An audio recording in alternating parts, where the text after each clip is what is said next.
এক বিদেশি পথিক রাত্রে অজানা জায়গায় এসে পড়েছে।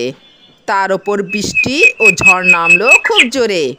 এই ঘন অন্ধকারে মাঝে মাঝে বিদ্যুৎ চমকাচ্ছে। এ সময় কোথাও আশ্রয় না নিলে নয়। সে পথের ধারে এক বাড়ির দরজায় বারবার আঘাত করতে লাগলো।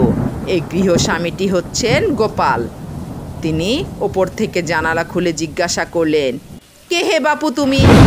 এত রাত্রে কড়া নাড়ানাড়ি করছো কেন? পথিক বলল, আগে আমি বহুদূর থেকে আসছি, বিদেশি পথিক। গোপাল, এখানে আপনার কি চাই? পথিক বলল, রাত্রিটা এখানে থাকতে চাই মহাশয়।